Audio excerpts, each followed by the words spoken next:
This week, as Premier Mike Rann read a carefully scripted statement about the Labor MP charged with child pornography offences, the man's name and photograph were, and still are, freely orbiting through cyberspace. That's despite a ban on identifying him. That situation, along with a string of others, has led the Chief Justice to say the law may be fighting a losing battle over the integrity of suppression orders. In a moment we'll hear from the state's most senior judge, but first Rebecca Bryce takes a look at the problem. The South Australian government has been rocked by a new scandal. A member of this parliament was arrested and charged with serious criminal offences. For legal reasons, the MP can't be named in South Australia. They're the new vigilantes, internet users who flout suppression orders by exposing online those accused of crimes. They've already passed judgment on the suspended Labor MP facing child pornography charges, even though he's yet to set foot in court. And even though he has the presumption of innocence, he's being named, shamed and condemned on anti-crime websites in scathing, if not profane, language. It's not the first time internet users have taken suppression laws into their own hands. The name of an 18-year-old charged with the Kapunda murders has been published on a Facebook page. Last year, a court prohibited the identification of this man, who's accused of murdering 3 members of a Kapunda family. Despite the order, which has since been revoked, the teenager was widely outed online, including on tribute pages for those who died. And it's not just a South Australian problem. A man accused of lighting one of Victoria's Black Saturday bushfires was also illegally identified online as passions boiled over in that community.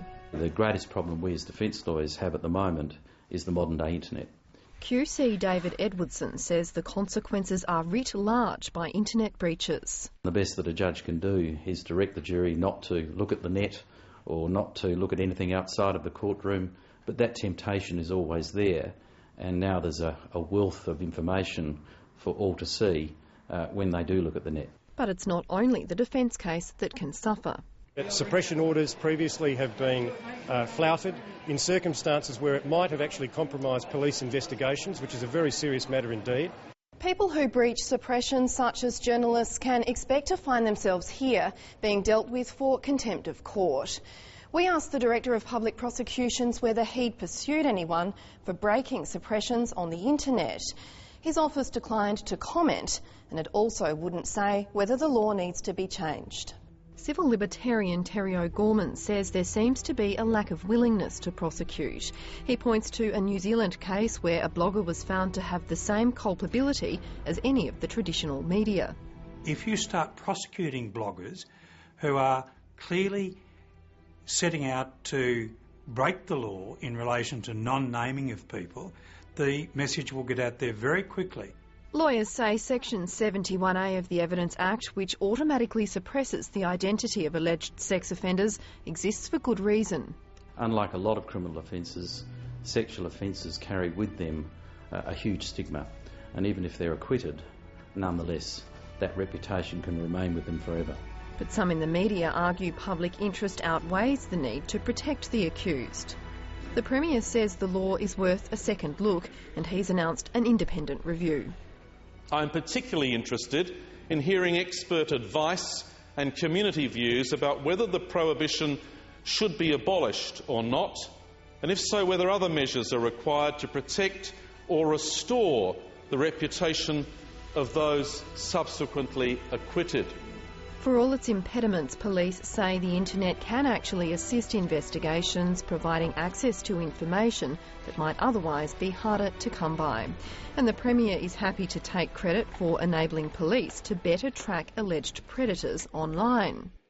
Those offenders who lived in comfort because they believed they would never be prosecuted now fear the knock of the police on their front door. But Terry O'Gorman says those same powers could be used to track those flouting suppression laws. How much easier is it? It is as easy as 1, 2, 3 for the DPP and or the State Attorney-General in South Australia to say, we will ask the police to find out who is the hoster of this blog site, we will then prosecute that person. It's still a fortnight until the MP is due in court, but already many South Australians know who he is. Just how this exposure might impact on his case isn't yet clear, but one thing is for sure, the public's interest isn't likely to wane anytime soon.